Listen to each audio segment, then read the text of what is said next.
Hello, this is John Mosley. In the news today, this weekend, instead of Thanksgiving, as much as it should be, and some other tragedies like the death of the National Guard, we've had controversies today about Donald Trump, after months of complaining about the use of the auto pen by Joe Biden, officially declared that he's invalidating 92% approximately of Joe Biden's documents. Now, I love Donald Trump. I think we have to evaluate people based upon a reasonable comparison. Nobody's perfect, but when we deal with the issues of the day and what's possible, I think he's a tremendous reformer that we badly need. But I'm also not above poking a little on some inconsistencies and fun, and I think the public relations could do better. So here we have I went to the whitehouse.gov website. There's no executive order or statement showing on the White House page where they normally list these things. But if you go to Truth Social, and hang on here a minute, Donald J. Trump announced, he's griped about it a lot. He's raised a lot of questions, but this is the first definitive statement that action is being taken. Any document signed by Sleepy Joe Biden with the auto pen, which was approximately 92% of them, is hereby terminated and of no further force or effect. The auto pen is not allowed to be used if approval is not specifically given by the President of the United States. The radical left lunatic circling Biden around the beautiful Resolute desk in the Oval Office took the presidency away from him. I am hereby canceling all executive orders and everything else that was not directly signed by crooked Joe Biden, because the people who operated the auto pen did so illegally. Joe Biden was not involved in the auto pen process. And if he says he was, he will be brought up on charges of perjury. Thank you for your attention to this matter. And this was the 28th. Hold on, I'm trying to get this out of here. There's some little stupid, at 2:37 p.m. So the day after Thanksgiving. People always joke about whether people had too much of this or that at Thanksgiving, but let's go ahead. Now, all right, so the problem here was that for 4 years, Joe Biden issued a lot of executive orders, pardons, other official documents. Most letters used by an auto pen are insignificant. They're just social communications, but some letters are actually, with other countries and things like that, are actually of quite substantial significance of official matters and legal matters. But anyway, so any document signed by Sleepy Joe Biden with the auto pen, now that includes the all controversial pardons. Every president has the power to do pardons. Every president issues a lot of pardons, usually at the last minute, which I think is not ideal. Let me just say that. I'm not going to impute motives, but a lot of them should have been handled in a more regular manner than in a rush at the end of the presidency. But that's sort of the tradition. In this case, some of them were especially controversial because they were protecting lawfare, protecting the weaponization of government, and including his own son. Now, I think the president, I think Hunter Biden's pardon, there might be evidence that it wasn't signed by the auto pen, but a lot of them were. And a lot of these people deserve to be prosecuted. A lot of prosecutions end up in just getting information, then cutting a deal, a minor deal. So at least if there's enough pressure to get some information, it would be worth it. Okay, what's an auto pen? I came to Congress as an intern in the summer of 1985, working for Congressman Connie Mack of Florida. I was an LBJ intern, so I actually got paid a little bit of something, not much, but it just was a kind of a feather. And my cap that I got paid as an intern. So one of the, earth-shattering things that we interns did, along with making photocopies and answering the phone and filling in for the very nice, very lovely receptionist we had, but of course she had to go to lunch and other things at times. So we got to fill in. But one of the duties we had was to go up to the cage up on the 5th, the 6th floor. It was up in basically the attic, where each member of Congress had their own caged in attic area. So there was individualized for each of the members of Congress who were in that building. There's a Canon. Yeah, it was the Canon office building. And so I got to use the auto pen. And the same lovely receptionist taught me how to use it. And most of what you do is all kinds of people write in and they say, please vote for the National Watermelon Week bill. And there actually was such a thing. I'm not saying it was live at that time, but there was a National Watermelon Week, which was celebrated on the Capitol grounds with, naturally, giveaway free watermelon. The same Capitol grounds that when demonstrators stand there was considered the end of democracy on January 6th, 2021. But when it's National Watermelon Week, we give away free watermelon. And I think I probably got in line more than once. And so, anybody wants free watermelon, there's tables there. I don't know if they're still doing it. They should be. So anyway, there is people would write in and say, please vote for this bill. Please vote against that bill. Hey, my grandmother can't get the Social Security Administration to call her back. Could you help? All kinds of things, which for those people is very, very important. That's a big part of our democracy and our republic. And I do not slight it, but it's not something where the nature of the document itself is of any great consequence, great legal effect. It's very important to that person. A lot of times we would send letters off to, and the legislative assistant would write something like that downstairs and we bring it up. And then I'd run it through this huge, big wooden thing. Very amazing. And the pen would move with the wood. It was just pre-done. Very impressive, very primitive, but precise and primitive. Very interesting. So the legislative assistant or somebody else in the congressional office would draft this, letter or something like that. They would say, "Dear Secretary so-and-so, why aren't you returning Mrs. Smith's phone calls? Please see to it and give me a report within 4 days." And, that's something that might actually be official, but it's just a letter. But it's a letter very important for Mrs. Smith. And it's a letter that the secretary of, or the director of the Social Security Administrations, when they get a congressional letter, everybody screams and stops and everything is subordinated to answering a congressman's letter. At least that's the way it used to be. But no, they took them. I also worked inside the U.S. Department of Education on the receiving side of those letters, and they took them very, very seriously. So, but those were the things that the auto pen is normally used for in a congressional office. And I mean, if I'm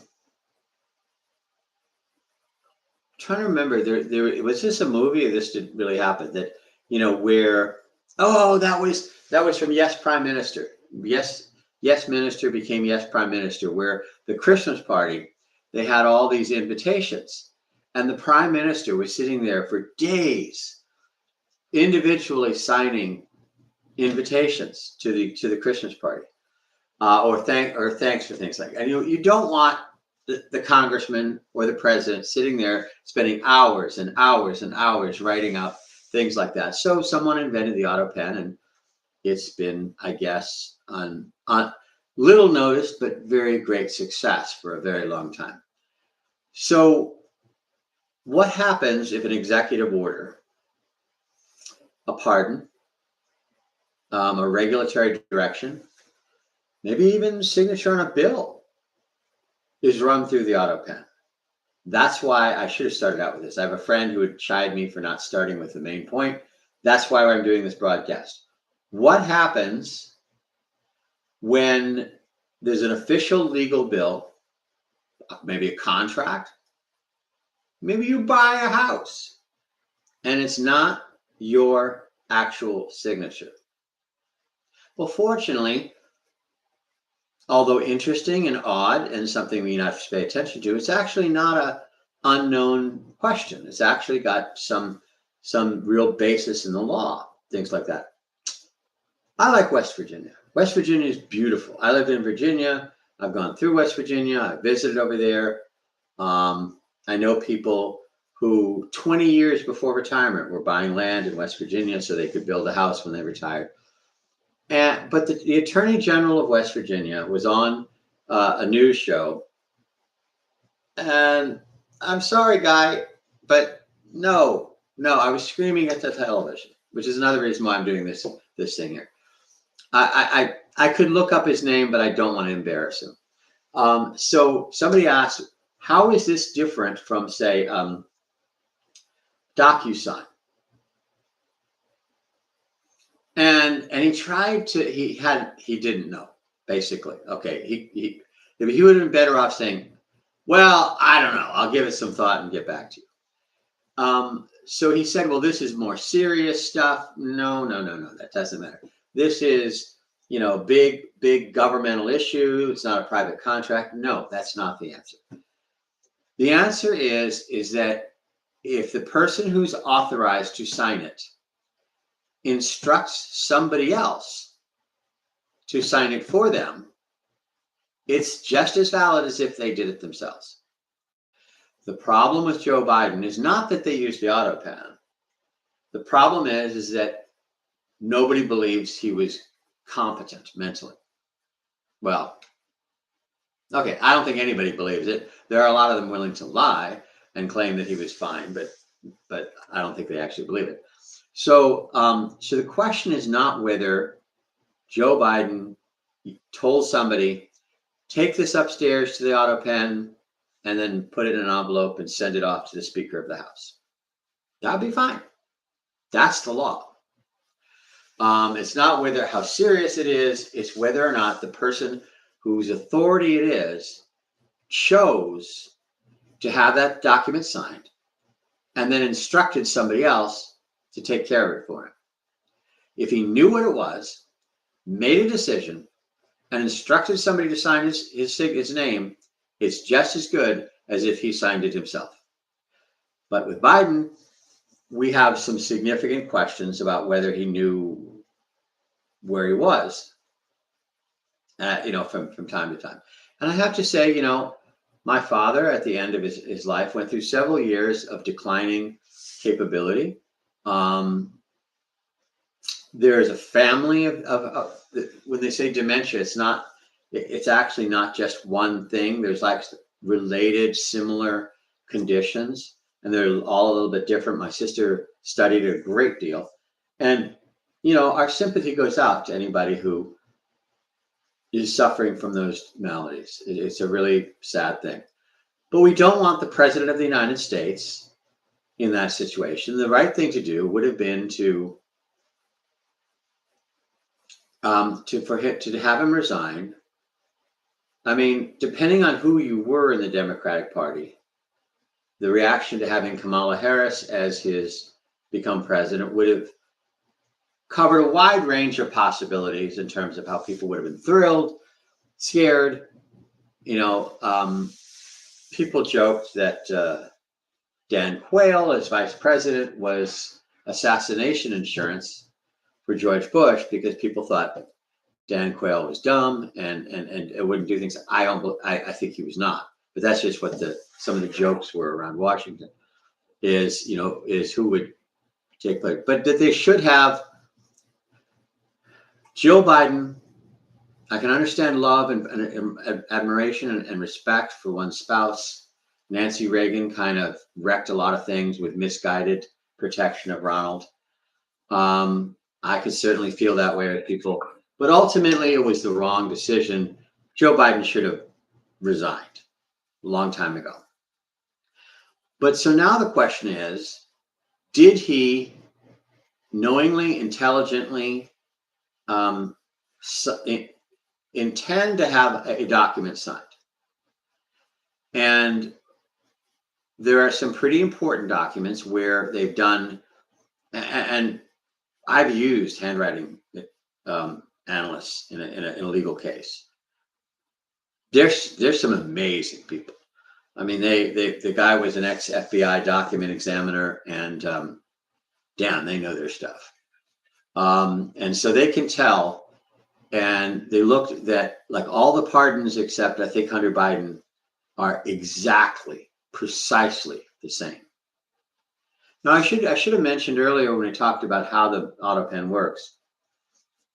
A document examiner wants to have the original, not a photocopy, but they can tell the way the jots and the tittles and the way that the thing works. They can tell this is a photocopy. This is not the original.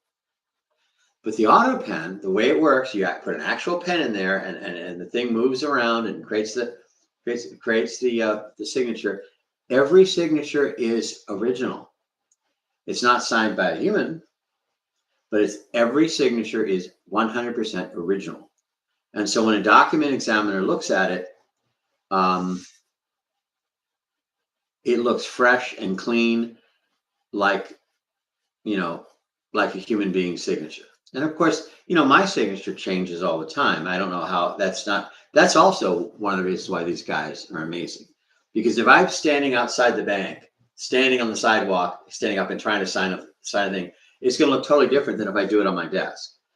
And yet those guys, they can look for similarities. Even when you look at it, I look at it, and you say, well, I can't tell if it's the same person signing that. And I said, yes, they can tell. So anyway, they've done the analysis where although the signatures are good, they're exactly identical, which never happens.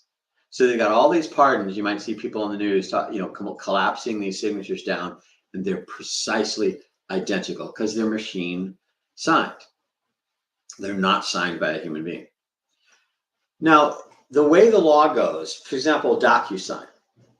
Is DocuSign different than signing a bill passed by Congress, signing a treaty with a foreign country? It's not about the seriousness. It's not about the importance. When you do DocuSign, let's say you buy a house. Maybe it's just a minor part of the contract. It's just a disclosure, or maybe it's not a very important part of buying the house. It's just one of those many, many attachments that you have to do. And you sign it with DocuSign. You're doing it. DocuSign does it electronically. And DocuSign says, puts it in there when you say so. But the decision is yours. It's your decision to sign the document. DocuSign does not decide not until Skynet comes, but DocuSign does not decide to approve the document. You do. And that's why it matters. Let's say, traditionally, way back, forever, this has been true forever. If a vice president dictates a letter back in the old days where they had secretaries who took dictation and things like that, and dictate a letter and say, please send this to my corresponding vice president in this other big company, and I got to run to the airport. I'm late. Sign my name and put it in an envelope. I'm going to Geneva for 2 weeks. And he runs out the door. She types it up on his instructions. She signs it. And usually there is I shouldn't try to remember the code, but usually there are codes at the bottom, a little slash, thing, which to the knowledgeable would say it was signed by someone other than the name by their instruction. And I think it's a common thing, and for a long time. And so she signs it, and she sends it because he instructed her to sign it with his name. Perfectly fine, because it's his decision. So DocuSign, I'm missing something. Anyway, but so the question is if the president of I forgot. In some of the recent commercial improvements in the law over the last few decades, in legal pleadings, lawyers have the authority to sign with just S/S/S/S/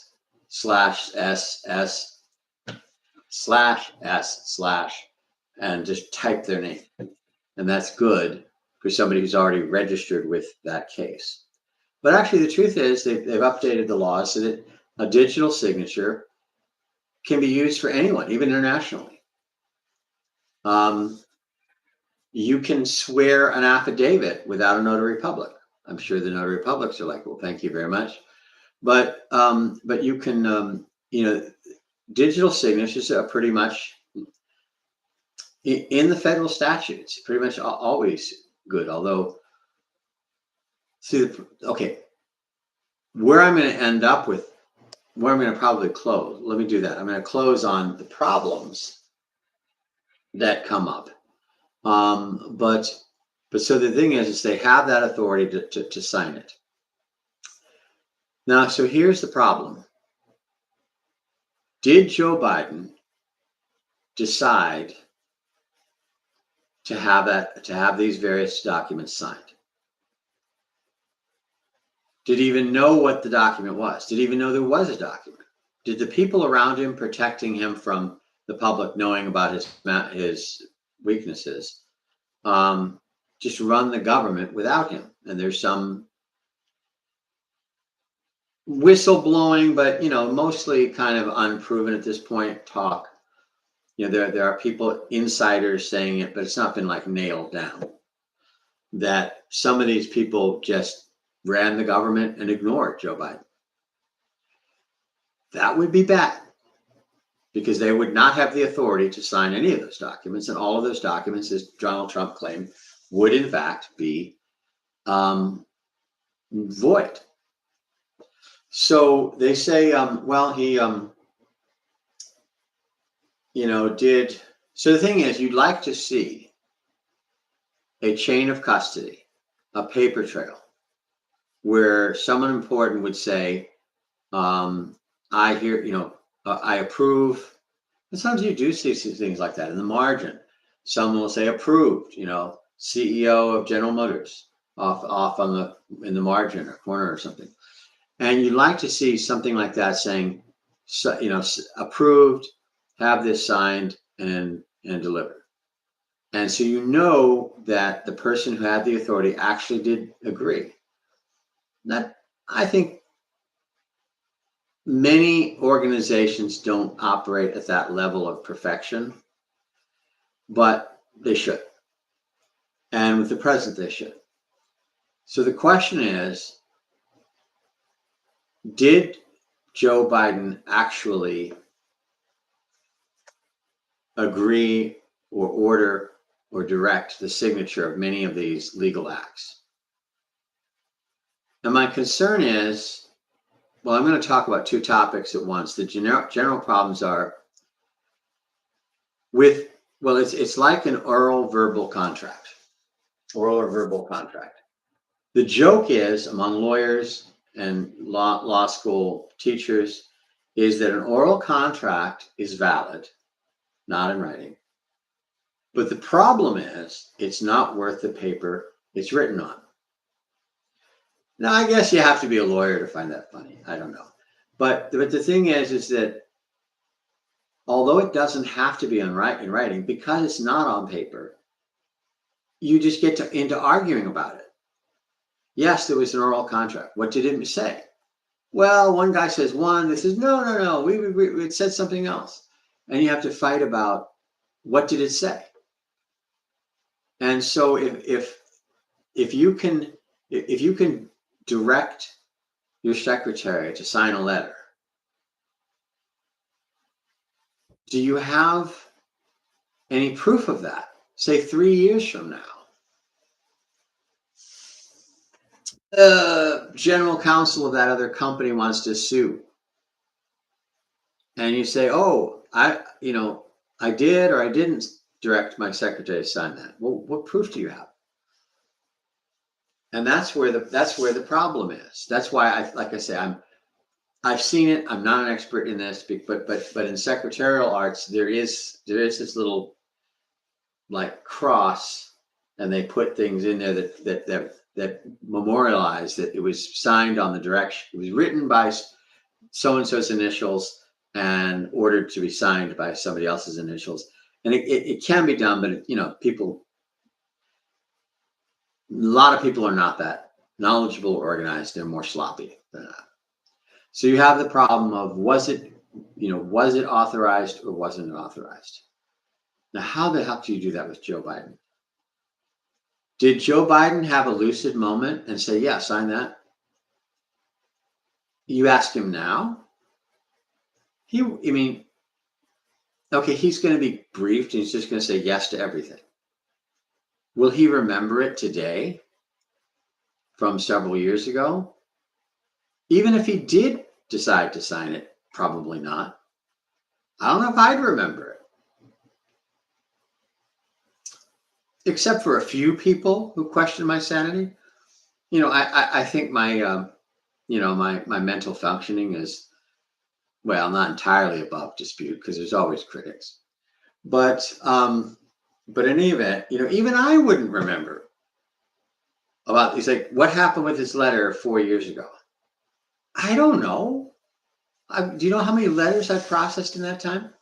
So the problem with invalidating Joe Biden's executive orders and pardons and legal acts and maybe even signatures on legislation is, how are you going to prove it?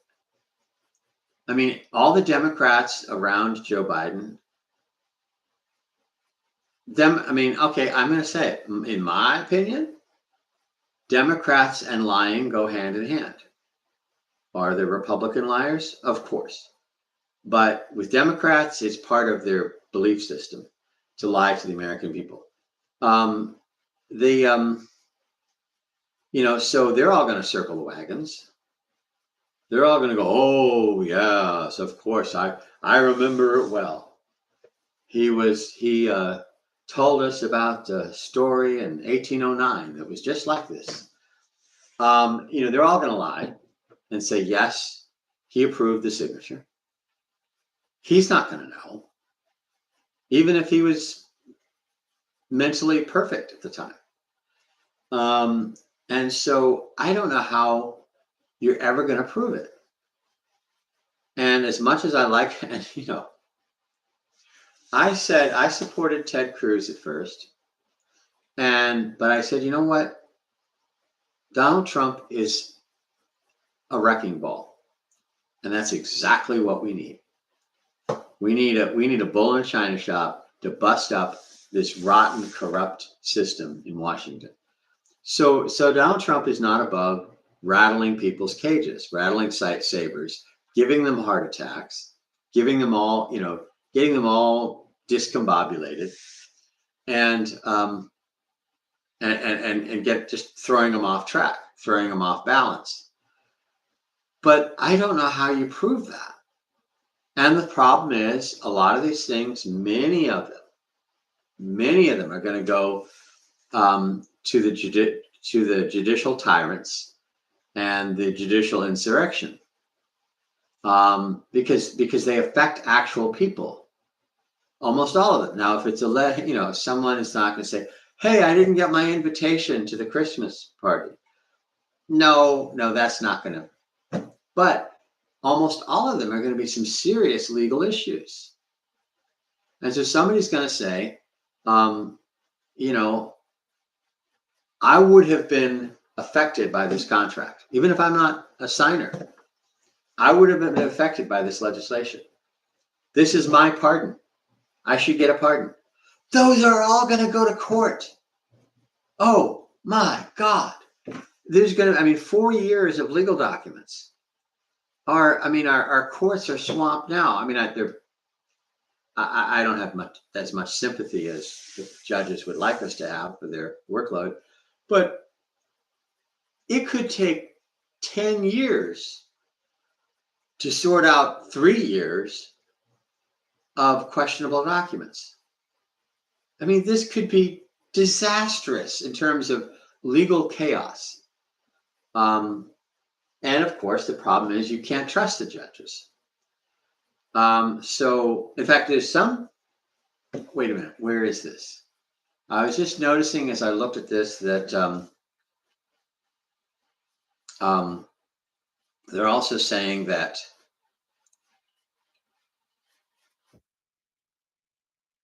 say someone was nominated for a judgeship, and the executive order by which Biden nominated them is questionable.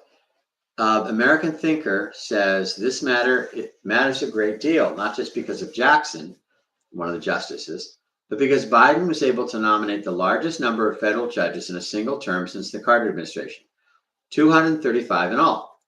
Most of them have proven to be distinguished only by their diversity. It didn't come up with this argument on my own. Others immediately noticed the ramifications of the auto pen order. However, since I first saw this theory in a social media post by Christine Aguayo, I will use her analyzed balanced post. Justice Ketanji Brown Jackson could be in danger of losing her seat if a staffer used the auto pen to sign the commission for Article 3 judges. This after President Trump announced, well, we read what he announced. Trump frames the auto pen controversy as a shadow government scandal, which could be where people were using the auto pen without Biden's knowledge. The president's plan on bills on statutes tracing back to 1792. All right, that's all detail. Biden appointed 235 Article 3 judges during his term, embedding progressive priorities into the federal courts for generations. Conservative argue many selections, including Jackson's, were based on ideological alignment over rigorous vetting. Okay, well, they hint at it, but they don't really pull it around. Is that if they were nominated or commissioned without a real signature, there could be a huge number of judges who aren't judges. Oh my God, that would mean every decision the judges made would have to be reevaluated. Oh my God, this could be a total mess.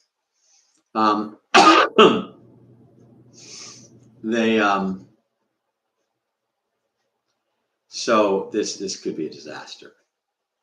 So I think people are using, the reason I made this video is that people are using they're using the wrong legal standard. And I don't think we'll ever be able to find out what happened because people won't want to tell us. But if they did get it, if they ever were able to decide what documents were valid and which were not, it could be just chaos for years. And I don't know how I feel about that. There are some things that should be invalidated, but what a disaster. Anyway, so keep watching. I hope this makes it a little bit more interesting to watch what's going to happen.